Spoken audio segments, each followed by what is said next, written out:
Olá, eu sou o Roblitar e hoje a gente vai dar continuidade aos nossos vídeos de distinções de Tormenta 20. A gente vai falar aqui no canal, galera, sobre todas elas, que você só encontra aqui no seu canal de Tormenta, tá bom? Já deixa o like, se inscreva no canal, comenta aí pra ajudar a gente no engajamento.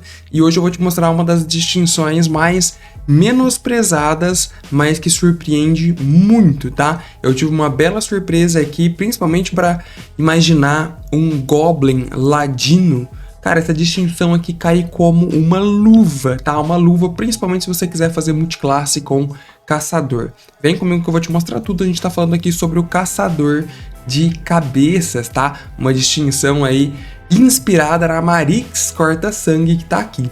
Galera, a Marix, ela é uma personagem Hobgoblin lá do Flecha de Fogo, tá? Tem vídeo no Flecha de Fogo no canal, com entrevista do Leonel Caldela, o autor do livro, tá? Então vale muito a pena, se você ainda não assistiu, vale muito a pena assistir, tá? Vou falar uma base geral aqui pra vocês dessa distinção, pra vocês terem uma ideia. O Caçador de Cabeças, a ideia era o seguinte, galera, lá no Flecha de Fogo, quando o Tuor, que hoje é um dos deuses maiores, ainda era um mortal na Terra, a Aliança Negra, que era um grande conglomerado, nossa, hoje tá difícil, hein, de goblinoides, estavam se unindo para lutar contra os elfos, tá bom? E também para conquistar Laminar inteiro, que é a parte sul do mapa. E aí, os Hobgoblins nessa época, eles eram uma das principais forças ofensivas do exército da Aliança Negra. E eles tinham uma série de proibições. Eles não poderiam ter família, eles não podiam criar seus filhos, nem nada do tipo. Eles eram soldados e apenas isso. Alguns deles se destacavam saindo disso, como é o caso da própria Marix, né? A distinção é da própria Marix, porque ela não era uma soldada comum, ela tinha família, ela demonstrava sentimento pelos amigos, entre outras coisas, e ela também agia sozinho. Os Hobgoblins nessa época, eles atuavam ali como um grande esquadrão do exército, e ela não, ela se destacava porque ela agia de forma furtiva, infiltrada na floresta, coletando a cabeça dos inimigos perdidos ali na mata dos goblinoides, tá? Então a ideia da distinção é mais ou menos essa, é você ser alguém que é um do Shaq, que é, ou seja, aqueles que fazem parte ali dos goblinoides, mas que age na surdina. Você tá embrenhado na floresta caçando inimigos a dedo, né? E não é uma força de combate que age em grupo, não é isso a ideia, tá bom? Então a ideia aí é mais ou menos essa. Aqui na parte da admissão, ela tem alguns passos que são um pouco complexos, mas nada demais também, tá? Se o narrador tiver uma boa vontade aí, você consegue facilmente completar. Basicamente a ideia é que vocês são aquelas pessoas que, cara, vão agir de uma forma furtiva, então toda essa questão de pontos de, cara, furtividade, vantagem em teste para não ser percebido, coisas assim, vão te dar muita vantagem nisso, tá? Na admissão, você precisa ser um Duishak, ou seja, você não precisa ser necessariamente dos goblinoides, né, que envolve aí Bugbear, Hobgoblin, Goblin, não precisa ser isso.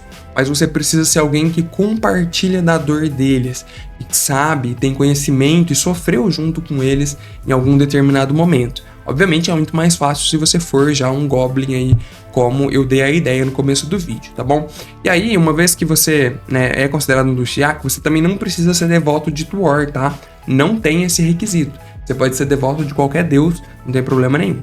Mas uma vez que você é um Duishak, você precisa encontrar ali, ó, um caçador de cabeças mais experiente. Então você vai partir numa jornada para ir atrás de um mestre, alguém que vai ali te ensinar sobre o que você deve ou não deve fazer, tá? Eu vou ajustar a imagem aqui para ficar mais fácil.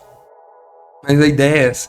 Então você precisa ir atrás dele, julgando ele, separando informações, coletando pistas, uma verdadeira investigação para encontrar o seu alvo. Uma vez que você encontra o mestre, você precisa convencê-lo a te ensinar. Você precisa falar para ele que você é capaz, que você ele até fala aqui, né? O treinamento deve colaborar de alguma forma com a criação do mundo como deve ser, que é a doutrina aí do Tuor. A gente fala bastante disso lá na resenha do livro flecha de fogo. Então você precisa comprovar para ele que é alguém que vale a pena ser treinado. Uma vez que você fez isso, aí começam de verdade a parte dos treinos, tá? Que vem aqui do outro lado. Vocês vão se embrenhar na floresta aqui de Laminar, ele cita, mas eu acho que o mestre pode adaptar aí para sua campanha, eu acho que não vai ter problema nenhum. E aí vocês vão passar por uma série de testes e aprendizados, tá? Esse aí que é a grande questão. Então, quando você aprender o suficiente, você chega pro seu mestre e fala, olha, eu acho que eu já aprendi, acho que eu já posso ser testado. E aí começa a fase de testes.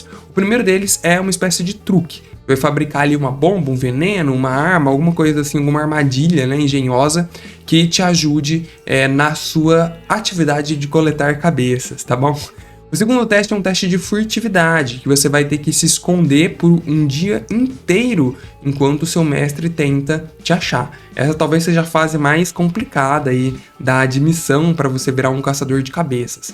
Se você for encontrado, já era, tá? E por último, você precisa matar um alvo designado pelo seu mestre. Você vai ter que coletar a cabeça de alguém. Então são 3 etapas, né? Tirando ali a fase de encontrar o mestre. Encontrou o mestre, você vai passar por aprendizado e depois por esses 3 testes. Uma vez que você conseguiu, você se torna ali... Deixa eu arrumar a imagem aqui. Você se torna ali um caçador de cabeças, tá bom? Se você falhar, já era, não tem volta, acabou, tchau e bênção. Ele é difícil por conta disso, tá? Depois a gente tem aí as habilidades da distinção. Você vê que para conseguir a mais difícil, eu acho que é o mestre te encontrar, porque provavelmente ele vai ser alguém que tem uma percepção alta, né? E você precisa ter uma furtividade muito boa para combater isso.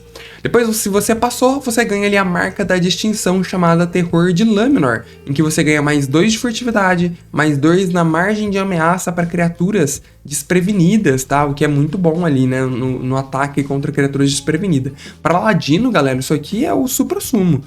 Só a marca da distinção já vale bastante a pena, tá bom? Depois você tem ali o Predador Alpha, uma das primeiras habilidades, né, dos poderes da distinção, em que uma vez por rodada você pode gastar ali sua ação de movimento e 2 pontos de mana fazendo um teste de furtividade oposto da percepção. Se você venceu no teste, olha que interessante isso. Você literalmente surge do lado do alvo e é invisível para ele. Ele não consegue te ver de jeito nenhum até o início do seu próximo turno, quando você vai fazer um ataque contra ele com todas as vantagens possíveis e imagináveis. Numa condição dessa entra ataque furtivo, entra a vantagem por ele estar desprevenido, entra vários outros poderes que você pode pegar, formando uma build aí bem sólida de burst, né? De você dar um mega dano ali contra o alvo, tá? Isso é bem legal. E ela fala que essa habilidade exige liberdade de movimentos, você não pode utilizar com armadura pesada ou estando imóvel, etc. Mas para um ladino isso é bem tranquilo.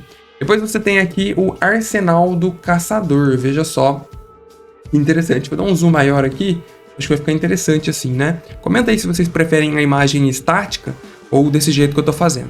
Aqui no Arsenal do Caçador ele fala que você vai somar sua sabedoria a CD nas rolagens ali de dano, de preparo alquímico, veneno, bombas, entre outras coisas. E ele fala também que quando você for arremessar esse tipo de item, que é muito útil, considerando que você provavelmente vai ser um ladino, um caçador, você pode arremessar ele no aumento de uma categoria. Então você fala que você pode arremessar até longe, você aumenta isso um passo, tá bom?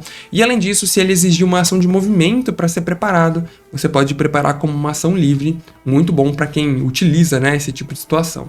Depois ele fala aqui da camuflagem do caçador, ou seja, quando você está ali sob camuflagem, protegido atrás de alguma coisa, algum item do cenário, alguma coisa assim, os seus inimigos aplicam a chance de erro por camuflagem a qualquer efeito contra você e não apenas ataques. O que é muito bom, né? Você consegue abranger uma área maior dentro da sua camuflagem.